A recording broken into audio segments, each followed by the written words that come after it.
The rancher pretended to sleep to test the Black Widow, froze when he heard her plan whispered through gritted teeth by the flickering firelight.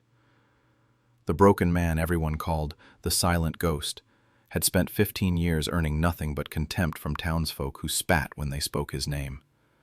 They assumed he'd die forgotten, too weak to matter. But when the determined woman in mourning black arrived seeking shelter, carrying secrets that could reshape his cursed existence, everything changed. Her mission would force him to confront the terrible price of his cowardice, the innocent blood spilled because he once chose silence over truth. Now his past betrayal threatens to destroy the fragile peace he's built, while her dangerous quest offers his only shot at redemption. Will he find the courage to finally speak, or will his silence damn them both? Before we continue, comment where you are tuning in from. Perhaps we will publish a story there. The storm hit Broken Rock like God's own fury. Samuel Garrett pressed his face against the cabin window, watching sheets of rain turn his ranch into a muddy wasteland. Lightning split the sky. Thunder shook the walls. He'd lived alone on this patch of nowhere for 15 years. The townspeople preferred it that way. They crossed the street when they saw him coming. Mothers pulled their children close. Men spat in the dirt and muttered, "Coward," under their breath. Sam couldn't blame them. He'd earned every ounce of their hatred. The knock came just after midnight. 3 sharp raps against weathered wood. Sam's hand moved to the rifle beside his chair. Visitors meant trouble. They always did. He cracked the door open. A woman stood on his porch, soaked to the bone. Her black dress clung to her frame like mourning itself. Water dripped from the brim of her hat, obscuring her face in shadow. "Need shelter," she said. Her voice cut through the storm's roar. Sam studied her carefully. She carried herself like someone who'd fought for everything she owned. Her boots were worn but well maintained. A gun belt hung at her hip. Professional. Dangerous. "Storm will pass by morning," Sam said. "I'll pay." He shouldn't let her in. Every instinct screamed against it. But the rain was coming down sideways now, and even a fool could see she'd die out there. Sam stepped aside. The woman entered without ceremony, dripping rainwater onto his floor. She pulled off her hat, revealing sharp features and intelligent eyes. Her dark skin glistened with moisture. "Much obliged," she said. Sam bolted the door behind her. "Fire's dying. Coffee's cold. Don't need comfort. Just need dry ground till sunrise." She settled into the chair farthest from him, keeping her gun hand free. Smart woman. Sam respected that. Trust was a luxury neither of them could afford. "Name's Violet Washington," she said. Sam nodded but didn't offer his own. She didn't ask. "You hunt bounties," he observed. It wasn't a question. Violet's eyes sharpened. "What makes you say that?" "The way you sit, the way you watch the door, the way you keep your shooting hand ready." Sam poured himself coffee from the pot.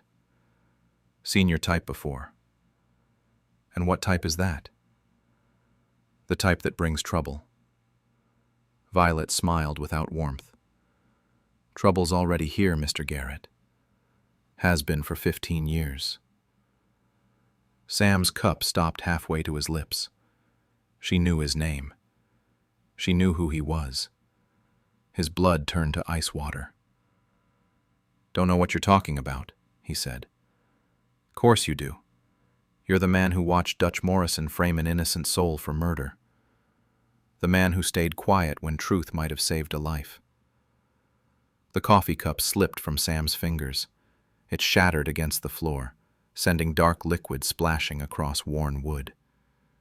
15 years collapsed into nothing.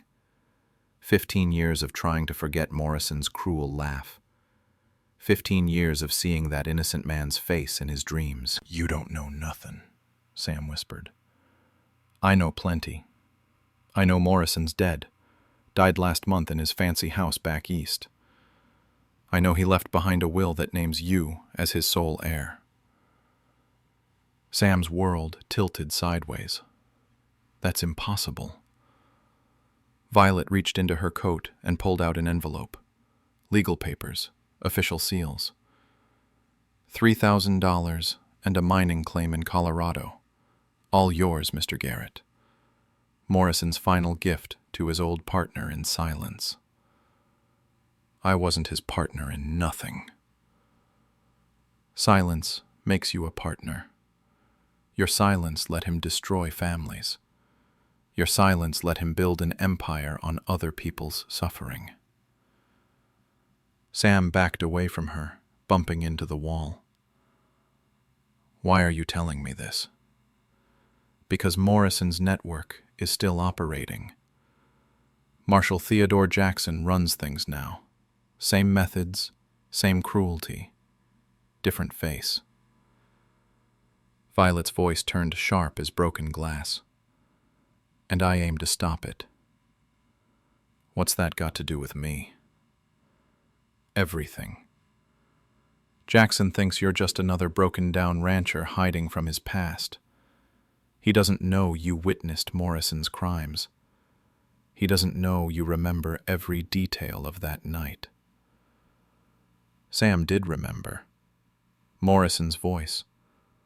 The lies he'd told. The way he'd smiled when that innocent man was dragged away in chains. Sam remembered it all, and it ate at him like acid. Even if that's true, why should I help you? Because staying quiet didn't buy you peace, did it? Because 15 years later, you're still the man who chose cowardice over courage. Because this is your chance to make it right. Thunder crashed overhead. The cabin shook. In that moment of noise and chaos, Sam made his choice.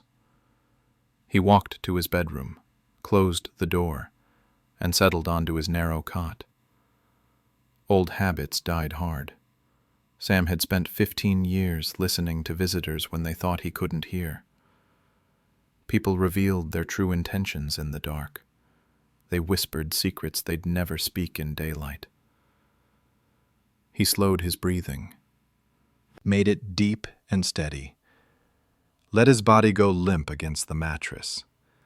Through the thin walls, he heard Violet moving around the main room. Her boots creaked against the floorboards. She was restless, agitated. Then she began to whisper. "Morrison, you worthless snake. Thought you could die and escape judgment. Thought you could buy forgiveness with blood money." Her voice carried pain Sam hadn't heard before.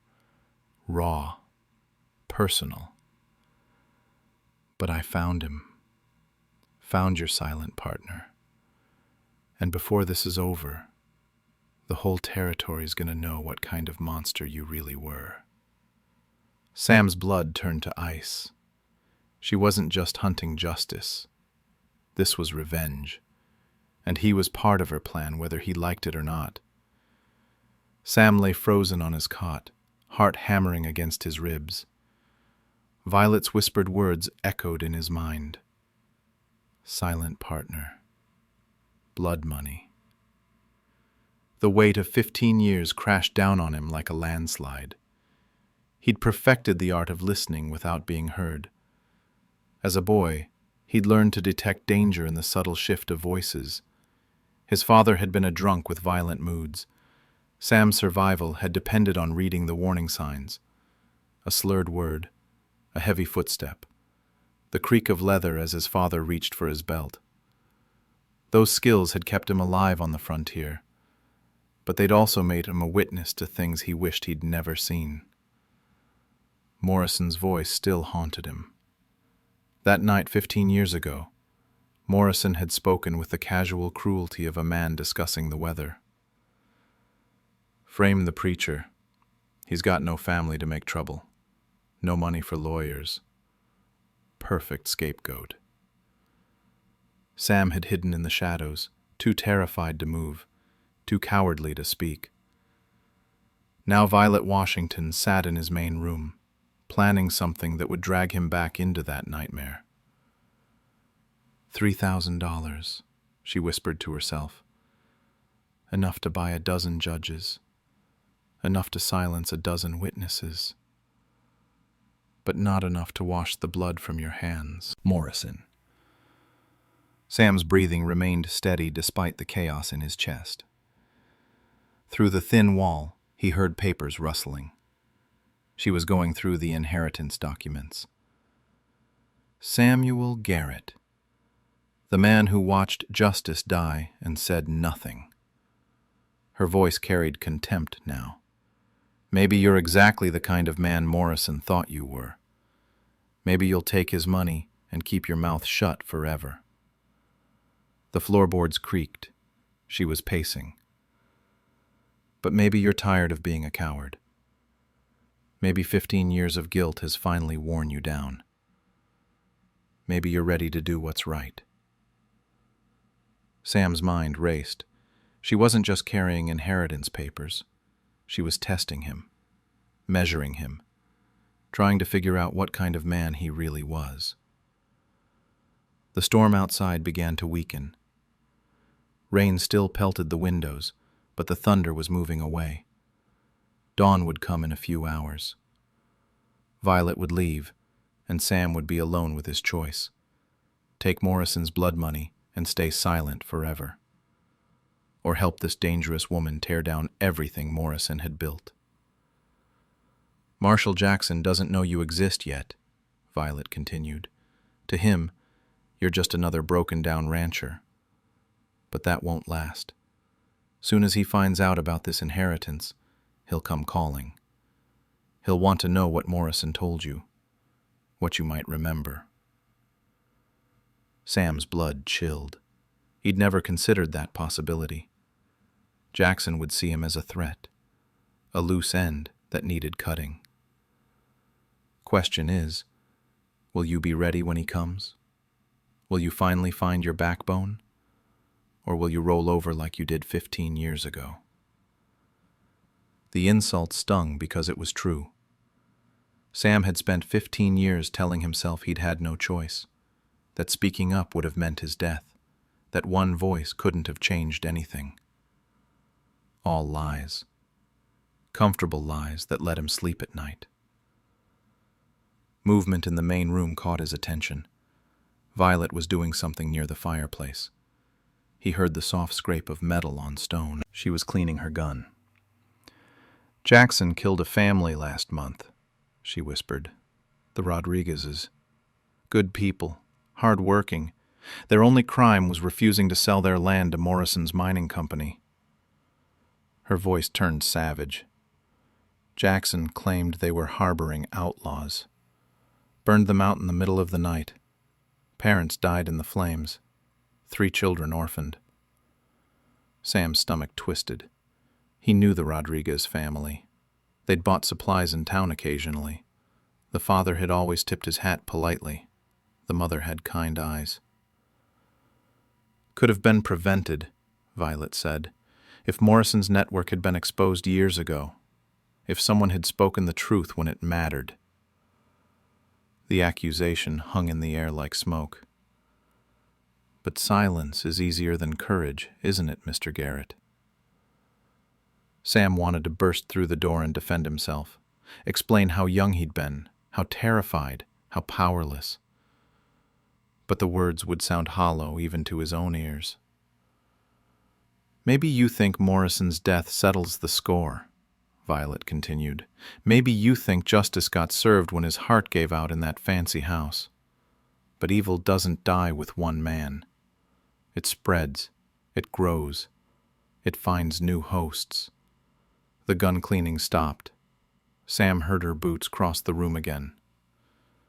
Jackson's worse than Morrison ever was. Morrison killed for money. Jackson kills for pleasure. He's got badges and laws to hide behind. He's got a whole network of corrupt men who'll swear he walks on water. Sam's mind flashed to recent news from town, families disappearing in the night, witnesses recanting their testimony, Good men suddenly turning up dead from mysterious accidents. He'd told himself it wasn't his problem, that he'd done his time as a victim of Morrison's cruelty, that he deserved peace. More lies. This inheritance isn't generosity, Violet said. It's mockery. Morrison's final joke. He knew you'd be tempted by the money, knew you'd want to take it and disappear, Knew you'd choose comfort over conscience, one last time. The papers rustled again.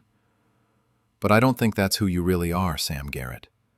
I think you're a man who's been running from himself for 15 years. I think you're tired of being afraid. I think you're ready to stand up. Sam closed his eyes and made his choice. Sam emerged from his bedroom as dawn broke through the storm clouds. Violet sat at his table, the inheritance papers spread before her like a map of his sins. She looked up without surprise, as if she'd known he was listening all along. "Sleep well?" she asked. "Haven't slept well in 15 years. Violet nodded. She understood the weight of sleepless nights. "So what's it going to be, Mr. Garrett? Morrison's blood money or something that might actually matter?" Sam poured himself coffee with steady hands. His choice was made. "Tell me about Jackson." Theodore Jackson, been marshal for 3 years, came up from Texas with recommendations that looked too clean, too perfect. Violet gathered the papers into a neat stack. He's expanded Morrison's operation. More killings, more land grabs, more innocent families destroyed. And you think I can help stop him? I think you're the only witness left alive who saw Morrison in action. Your testimony could unravel his entire network. Sam sat across from her. "What makes you think Jackson doesn't already know about me?" "Because you're still breathing." The truth of that hit him hard. Jackson killed threats. The fact that Sam was alive meant Jackson considered him harmless, a broken man who'd never find his courage. Hoofbeats echoed across the muddy yard. Both Sam and Violet tensed. 3 riders approached through the morning mist. Sam recognized the lead horse immediately. "Jackson," he whispered. Violet's hand moved to her gun. "He's early." Sam watched through the window as Marshal Theodore Jackson dismounted. The man looked exactly like what he was. Clean uniform hiding a dirty soul. Badge polished to perfection. 2 deputies flanked him, hands resting on their weapons. "Mr. Garrett," Jackson called out. "Need a word." Sam glanced at Violet. She'd already moved away from the window, positioning herself behind the door. Her gun was drawn, but hidden. Sam opened the door halfway. "Marshal, what brings you out here?" Jackson smiled with perfect teeth. "Heard you had a visitor last night. Wanted to make sure everything was all right." "Just a traveler seeking shelter from the storm, nothing more." "Mind if we come in? Long ride out here. Could use some coffee." Sam's instincts screamed danger, but refusing would seem suspicious. "Of course." Jackson entered with his deputies. His eyes swept the cabin, cataloging details. He noticed the second coffee cup on the table immediately. "Where's your guest?" Jackson asked. "Left at first light, headed north." Jackson picked up the cup, testing its warmth. Still hot. His smile turned predatory. "Funny thing about guests, Mr. Garrett. Sometimes they leave traces behind." Sam's heart hammered, but his voice stayed calm. "What kind of traces?" "The kind that make lawmen curious." Jackson set the cup down carefully. "See, I got word that someone's been asking questions about Dutch Morrison. Someone with a very particular interest in his business dealings. Morrison's dead, has been for weeks. Death doesn't always settle accounts, though, does it?" Jackson's tone was conversational, but his hand rested on his gun. "Sometimes the dead leave behind complications, Legal documents, inheritances, old secrets that need staying buried. Sam felt the trap closing around him. Jackson knew about the inheritance. Probably knew about Violet, too. "Don't know nothing about Morrison's business," Sam said. "Course you don't. You're just a simple rancher who keeps to himself." Jackson's voice carried the same mocking tone Morrison used to use, the same casual cruelty. "Never saw nothing, never heard nothing, never said nothing." The similarity struck Sam like lightning. Not just the tone, but specific phrases. Jackson was using Morrison's exact words, the same expressions Morrison had used that night 15 years ago. Sam's memory for voices kicked in. Every inflection, every emphasis. Jackson wasn't just continuing Morrison's work. He'd been there that night. He'd been part of it from the beginning. "You were with him," Sam said quietly. "That night. You were there when Morrison framed the preacher." Jackson's smile disappeared. "Careful, Mr. Garrett. Memory can be a dangerous thing. You stood in the shadows while Morrison planted evidence. You helped arrest an innocent man. You were Morrison's partner from the start." The deputies shifted nervously. This wasn't what they'd expected to hear. Jackson's mask slipped completely. "Shut your mouth, old man. You had your chance to speak 15 years ago. Too late now." "Is it?" Sam found strength he'd forgotten he possessed. "Is it too late for the Rodriguez family? Too late for all the others you've killed?" "You got no proof of nothing." "I got eyes. I got ears. I got a memory that holds on to every detail." Sam stepped closer to Jackson. "I remember your voice from that night. I remember Morrison calling you by name. I remember everything." Jackson drew his gun. "Then you remember too much." The cabin door slammed open. Violet appeared like death itself, her weapon trained on Jackson's head. "Drop it, Marshal," she said. Jackson's deputies went for their guns. Violet's voice cut through the air like a whip. "Touch those weapons, and your boss dies first." Everyone froze.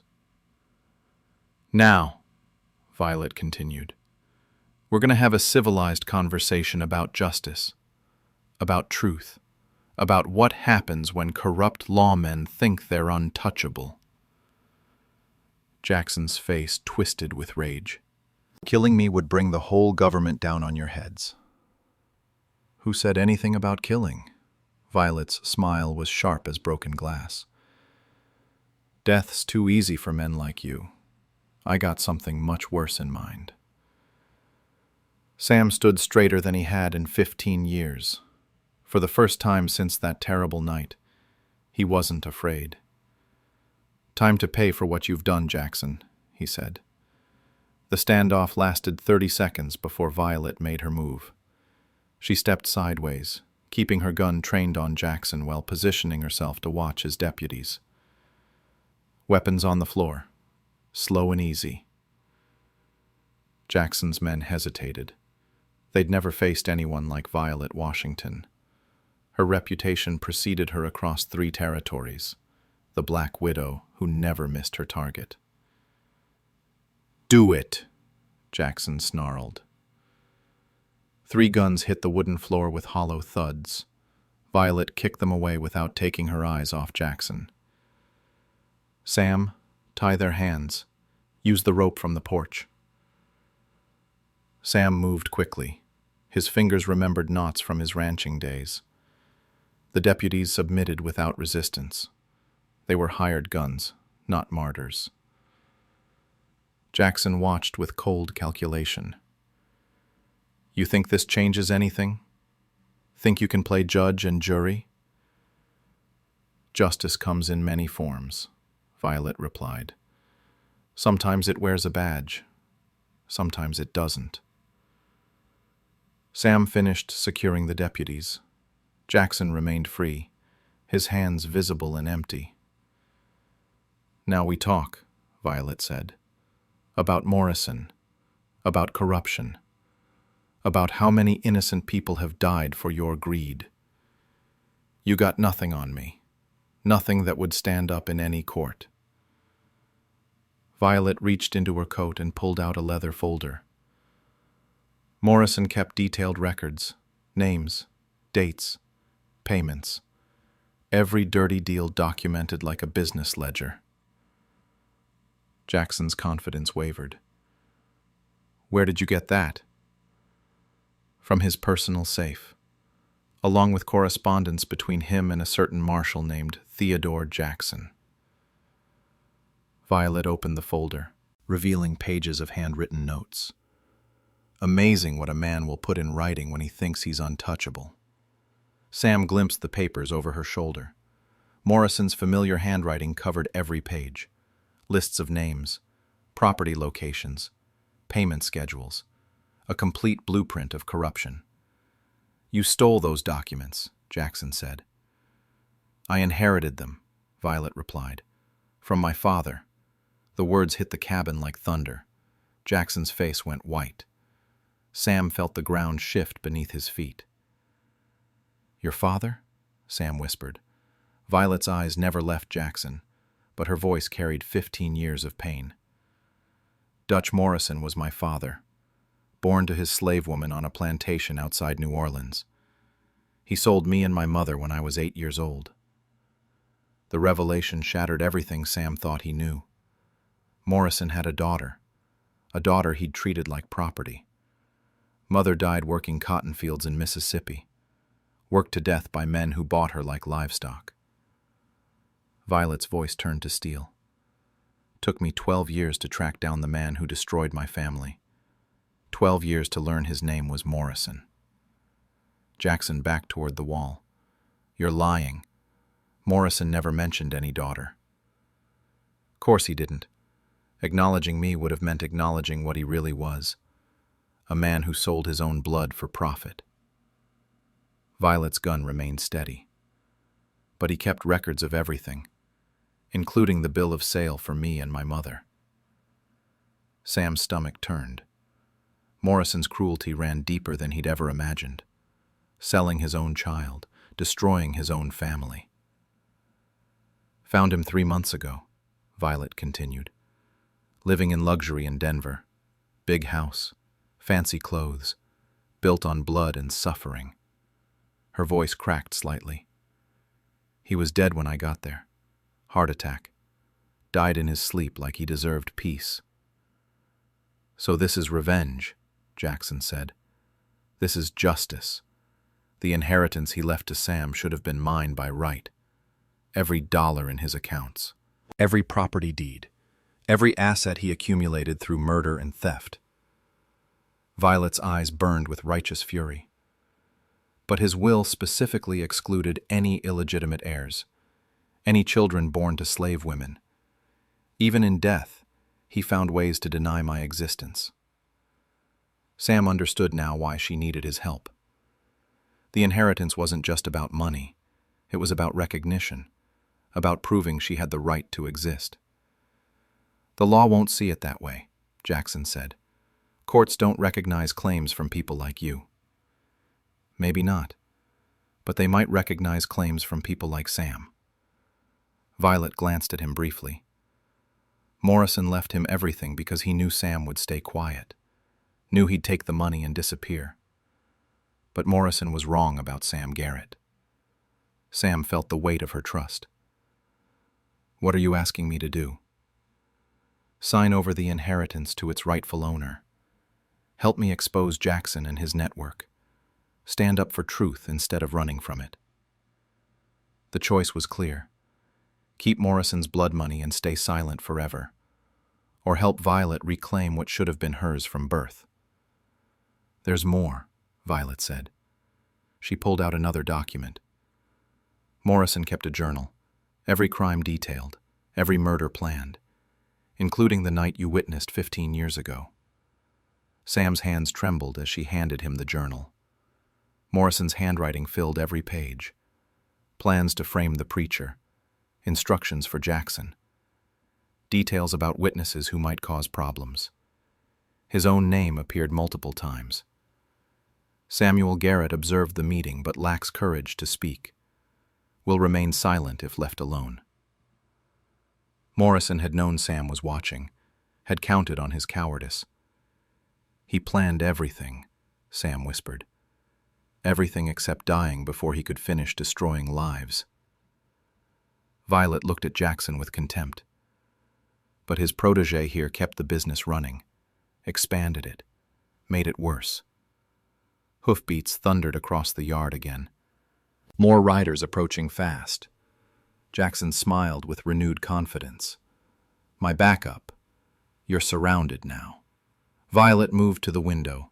6 men circled the cabin, all wearing deputy badges, all armed. "Looks like your boss got himself caught," she called out. "Release Marshal Jackson immediately," came the shouted reply. "You're under arrest for threatening a federal officer." Sam realized they were trapped. Jackson had planned this from the beginning. The early morning visit, the backup positioned nearby. The perfect setup to eliminate 2 threats at once. "What now?" Sam asked. Violet's smile was sharp as winter wind. "Now we see if you're really ready to stop running, Sam Garrett." Violet moved away from the window with calculated precision. 6 deputies surrounded the cabin, but she'd faced worse odds before. Her mind was already 3 moves ahead. "Back room," she told Sam quietly. "There's a loose board behind your bed. I saw it last night." Sam's keen observation skills kicked in. Of course, she'd noticed the escape route he'd prepared years ago. A man with enemies always needed options. "You planned this," Sam said. "Planned for Jackson to be smarter than he looked. Planned for backup. Planned for exactly this scenario." Violet checked her ammunition with practiced efficiency. "Question is, are you planning to help or hide?" Outside, Jackson's men positioned themselves at strategic points. They weren't common deputies. These were hired killers with badges, the kind of men who shot first and wrote reports later. "Marshal Jackson," one of them called. "Signal if you need us to come in shooting." Jackson opened his mouth to respond. Violet pressed her gun barrel against his temple. "Tell them you're conducting an interrogation. Need 30 minutes of quiet time." Jackson's jaw clenched. 30 minutes of interrogation," he shouted back. "Maintain perimeter. No one enters without my signal." Violet nodded approval. Smart man knows when to cooperate. Sam gathered Morrison's documents while Violet kept Jackson covered. The journal, the correspondence, the inheritance papers, evidence that could bring down an entire network of corruption. "These papers prove everything," Sam said. "Every crime, every murder, every stolen acre of land. Papers mean nothing if we're dead," Jackson sneered. "My men won't wait forever." "They won't have to." Violet pulled a small mirror from her coat and angled it toward the window. 3 quick flashes of reflected sunlight. A signal. "Who are you signaling?" Sam asked. "Insurance. Sent word yesterday to Federal Marshal Henry Wade in Denver. Told him about Jackson's operation. About Morrison's evidence. About the need for immediate intervention." Jackson's face went pale. "Wade's 3 days' ride from here. Was 3 days' ride. He's been traveling hard with a federal posse. Should be arriving in Broken Rock right about now." The sound of distant gunfire echoed across the valley, multiple weapons firing in rapid succession. Jackson's men outside began shouting to each other in confusion. "What's happening out there?" one of Jackson's deputies called. More gunfire, closer this time. The thunder of galloping horses. Men yelling commands in voices that carried federal authority. Sounds like your backup just became outnumbered, Violet observed. Jackson lunged for the nearest fallen weapon. Sam tackled him before he reached it, both men crashing into the wall. Jackson was younger and stronger, but Sam fought with 15 years of pent-up rage. They grappled on the floor.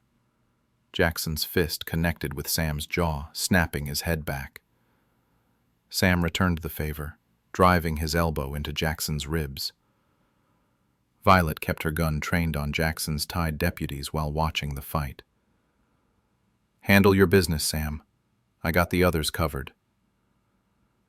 Sam and Jackson rolled across the floor, each trying to gain advantage. Jackson got his hands around Sam's throat and squeezed. Sam's vision began to blur. Then his memory provided salvation. He recalled every detail of Jackson's fighting style from 15 years ago. The man favored his right hand, always telegraphed his punches, had a weak left knee from an old injury. Sam drove his knee upward. Jackson gasped and loosened his grip. Sam twisted free and landed a solid punch to Jackson's solar plexus. Jackson folded like a bad poker hand. "Stay down," Sam warned. Outside, the gunfire intensified, then suddenly stopped. Horses approached the cabin at a steady trot, disciplined, professional, not the panicked retreat of defeated men. "Federal Marshal Wade," a commanding voice called out. "Jackson's men have surrendered. Send out your weapons and come out with hands visible." Violet smiled with satisfaction.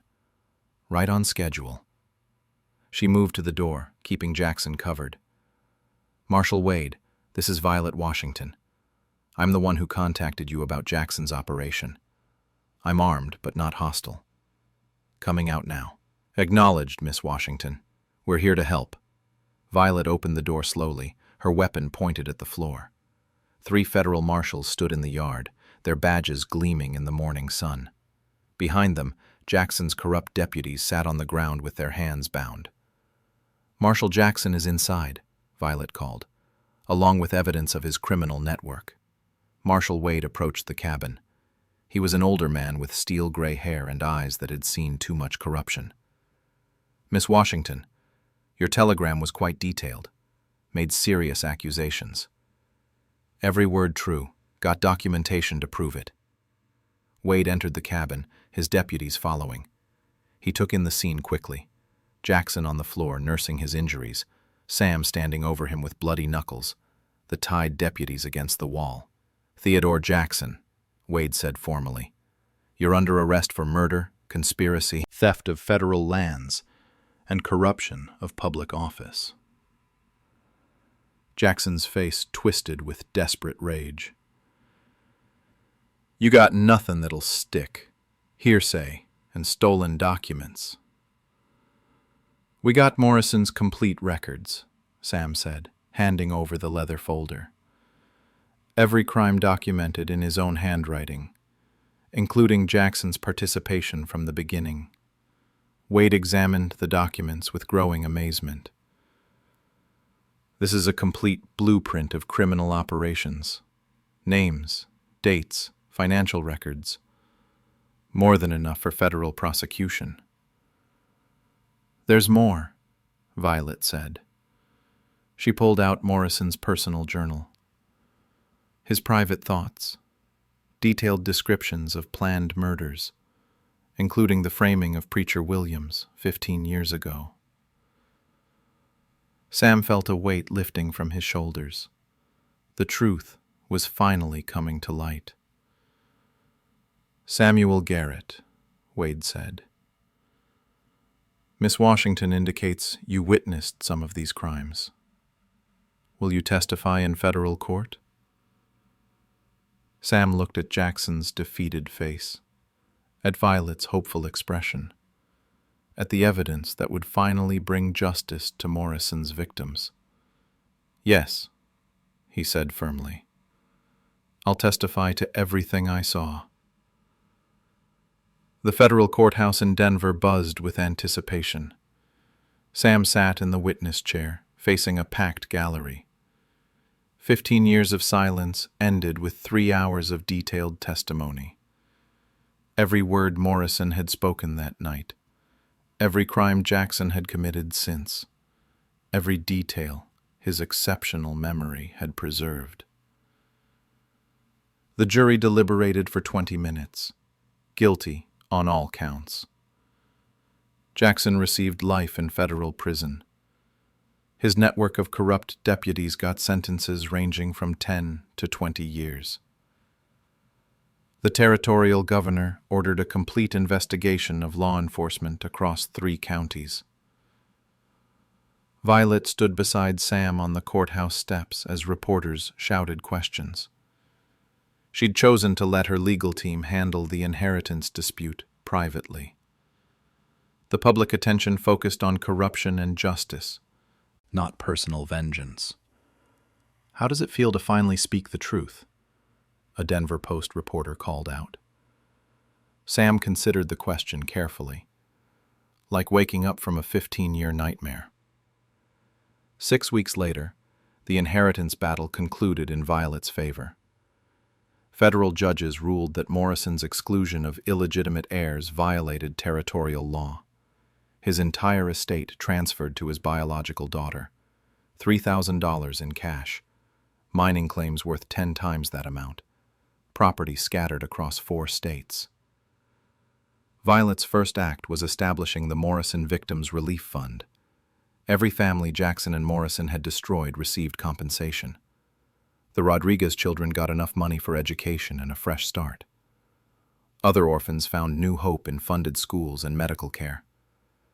Sam received a reward from the territorial government for his testimony, $500 for bringing down a criminal network. He used the money to expand his ranch operation, but not for profit. The Broken Rock Refuge opened 3 months after Jackson's conviction. Sam converted his property into a way station for travelers, families seeking new starts, and anyone running from trouble they didn't create. His exceptional ability to read people's intentions helped him separate genuine refugees from potential threats.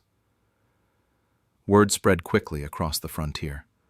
The silent ghost of Broken Rock had found his voice and his purpose. Rebecca Martinez was the first to benefit from the new arrangement. The young woman had lost both parents in Jackson's final brutal act before his arrest. Sam offered her a job, managing the refuge's daily operations. She proved as capable with ledgers as she was with guests. 15 families this month, Rebecca reported, reviewing the registration book. Mostly folks heading west, some running from bad marriages or failed farms. Sam nodded approval. Any troublemakers? None that tried anything twice. Word's gotten around that you don't tolerate nonsense. Sam's reputation had transformed completely. The man who'd once been dismissed as a coward now commanded respect across the territory. But respect built on truth felt different than fear built on violence. Better, cleaner. Violet returned to Broken Rock 6 months after Jackson's trial. She rode up to the refuge at sunset, her horse dusty from the road.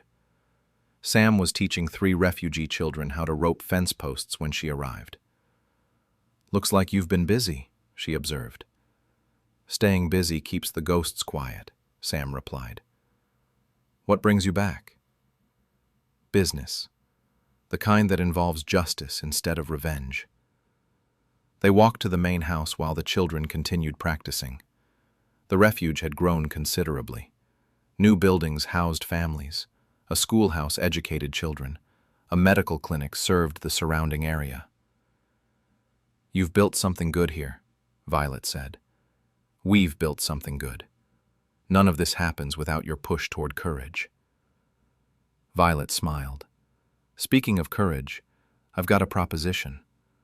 Marshal Wade offered me a position with the Federal Service, special investigator focusing on territorial corruption." "Congratulations. You've earned it. I want you as my partner." Sam stopped walking. What?